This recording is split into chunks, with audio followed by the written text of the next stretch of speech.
I wasn't really a go-out person. I worked from home, ordered groceries online, and had a small circle of friends I trusted. One of them was my coworker, Brianna. We'd only known each other about 6 months, but she was the outgoing type, always planning something, always pushing me to socialize. For weeks, she kept saying, "You need to get out more. You're turning into a hermit." Eventually, I gave in. It was a Friday night. Around 8:30 p.m., she picked me up and said we'd just grab drinks at a rooftop bar downtown. Nothing crazy. The place was crowded, but not chaotic. String lights. Music low enough to talk over. I remember thinking it felt safe. We ordered 2 vodka sodas each. I watched the bartender make them. That part matters. Around 10:15 p.m., Brianna said she saw someone she knew from college. A guy named Marcus. She waved him over. He seemed normal, casual, friendly. He bought us around. I didn't see that one being made. It tasted slightly sweeter than the others, but I brushed it off. By 11 p.m., something felt off. Not drunk, not dizzy, just wrong. My skin felt hot. My thoughts felt delayed, like they were arriving a second too late. I leaned toward Brianna and told her I needed to leave. She laughed and said, "Already?" I insisted. She offered to drive me home, but I remember thinking very clearly, no. I wanted control of my own car. So I ordered a rideshare instead. That decision probably saved me. The ride home is blurry. I remember streetlights streaking past the window. The driver asking if I was okay. My tongue feeling heavy when I answered. When we reached my apartment around 11:47 p.m., I stumbled out and went inside. I locked the door. Deadbolt. Chain. Everything. I collapsed onto my couch instead of my bed. I didn't trust myself to make it up the stairs. That's when my phone buzzed. Marcus. I don't remember giving him my number. The message said, "Did you make it home?" My stomach dropped. I didn't reply. Another message came through. Door on the left side sticks sometimes. I live in a duplex.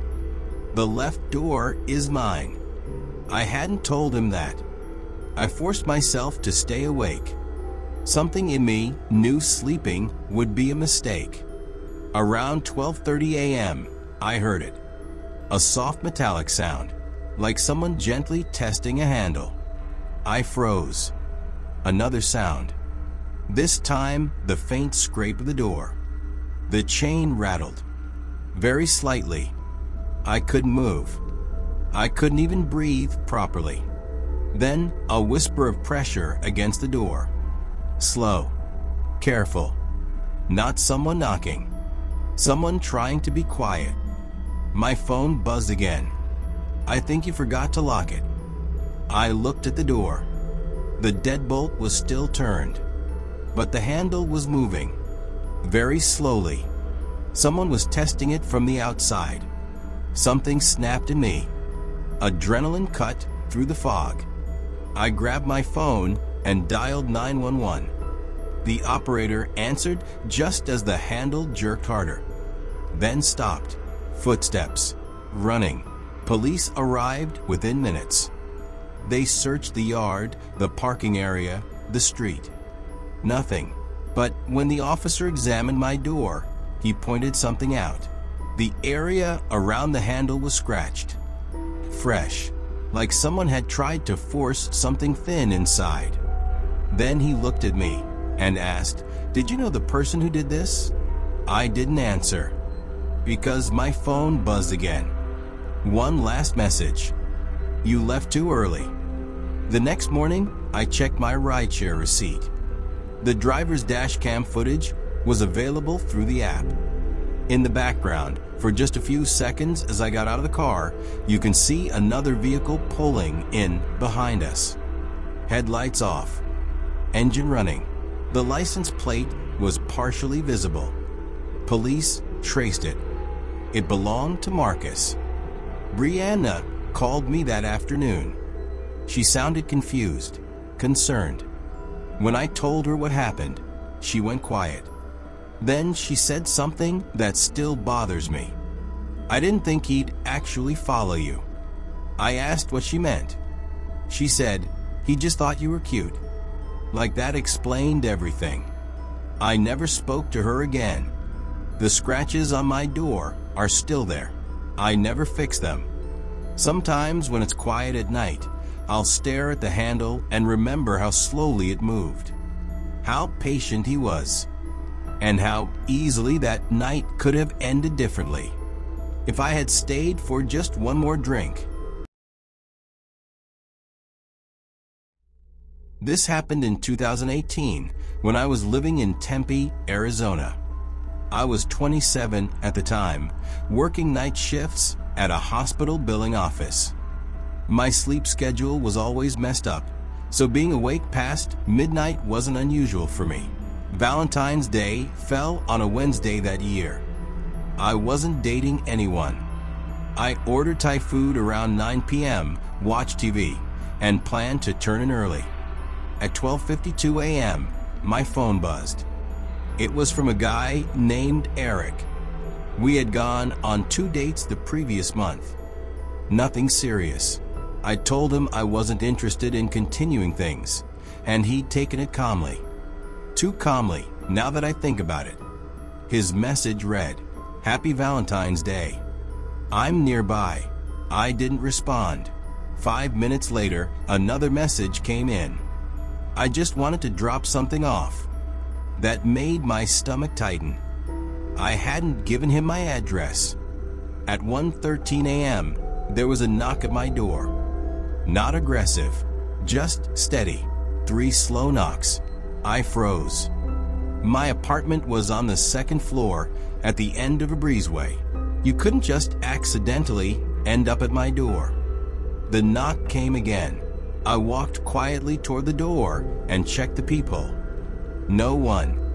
I waited. Then my phone buzzed again. "Open it. I can't stay long." My heart started pounding. I stepped back from the door. Another knock. This time softer. Like he knew I was standing there. I didn't open it. Instead, I stayed completely still and listened. For almost a full minute, there was nothing. Then I heard something else. A faint scraping sound. Metal against metal. The doorknob. Someone was testing it. Slowly. Carefully. I called 911. I whispered my address to the dispatcher. As I spoke, the handle moved again. Once. Twice. Then stopped. Footsteps ran down the breezeway. Police arrived within 7 minutes. They searched the complex, but didn't find anyone. One officer walked back to my door and pointed something out. There were fresh scratches around the lock. Thin. Precise. Like someone had tried to slide something inside. I showed them the messages. They asked if he knew where I lived. I told them no. That's when I remembered something.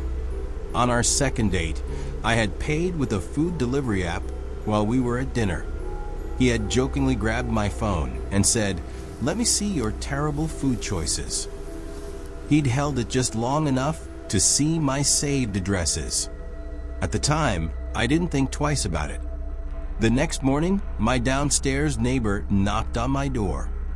He said around 1 a.m., he heard someone trying multiple doors on the 2nd floor. Not just mine. Multiple. Later that day, police called me back. They had pulled security footage from a nearby gas station. At 12:40 a.m., Eric's car was seen idling in the parking lot across from my complex. Headlights off. Engine running. For almost 20 minutes. When they questioned him, he claimed he was just checking in. He said he thought I'd appreciate the gesture. He said Valentine's Day made him emotional. He said he never tried to open my door, but the scratches were still there, and the timing was too exact. And he knew I was home. I moved out 3 months later. Different complex, different floor, different routines. But I still remember how the knocking sounded. Not angry, not desperate, just patient. Like he believed that eventually I would open the door. This happened in 2020 when I was living in Columbus, Ohio. I was 31, recently divorced, and trying to rebuild some kind of social life. I didn't go out much, but a coworker named Tessa kept inviting me to things. She was friendly, outgoing, the kind of person who knew everyone. On Valentine's Day, she told me her roommate was throwing a small get-together. Nothing wild, just drinks and music. I almost didn't go. I should have trusted that instinct. The apartment was on the 3rd floor of an older building near campus. There were maybe 10 people there, mostly couples, a few single friends. I didn't know anyone except Tessa. That detail matters. I brought my own six-pack and kept it in my hand most of the night. I didn't want mixed drinks. I didn't want to lose track of anything. Around 10:45 p.m., Tessa handed me a plastic cup.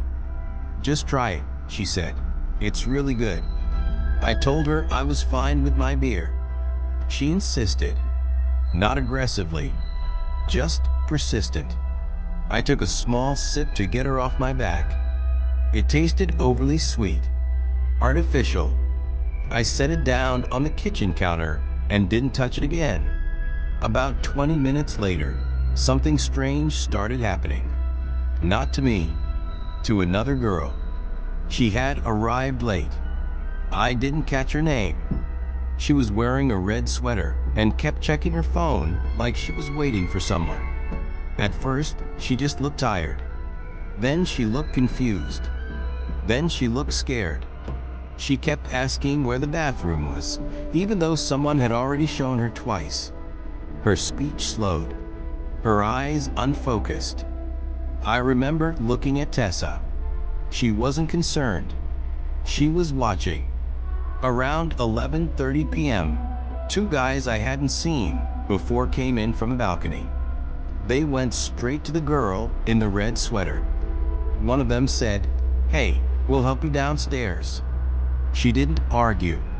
She looked like she couldn't. Something in my chest tightened. I stepped forward and said, "Does she know you?" The taller guy smiled. "She's fine. We're friends." I looked at Tessa again. She avoided my eyes. The hallway outside the apartment was quiet. Too quiet. I followed them.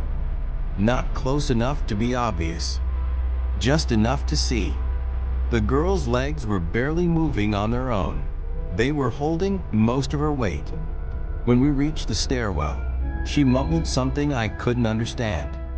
That's when I heard it.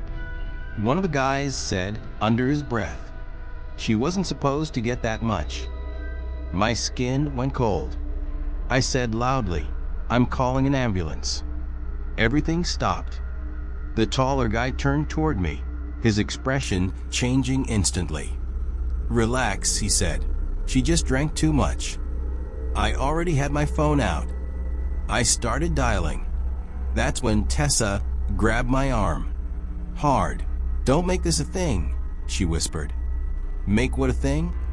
I pulled away from her and called 911.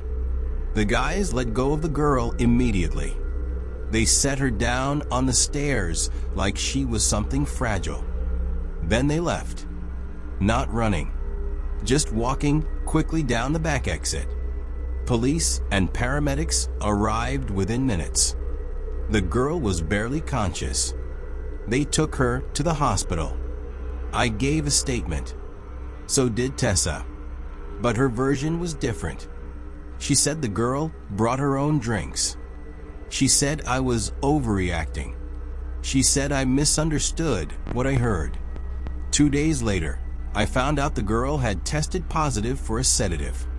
A heavy one. The kind that doesn't mix well with alcohol. The police interviewed everyone again. The 2 men were identified through building security cameras. They had attended 3 other small gatherings in the area over the past month. Each time, a different girl ended up hospitalized. I stopped speaking to Tessa immediately. But before I blocked her, she sent one final message. "You weren't the one they meant to give it to." I read that sentence over and over. It wasn't an apology. It wasn't denial. It was clarification. I replay that night sometimes. The sweet taste of that drink. The way she insisted. The way she watched instead of reacted. And I can't stop wondering, if I had taken a few more sips, would anyone have followed me into that hallway? Or would I have been the one they carried down the stairs?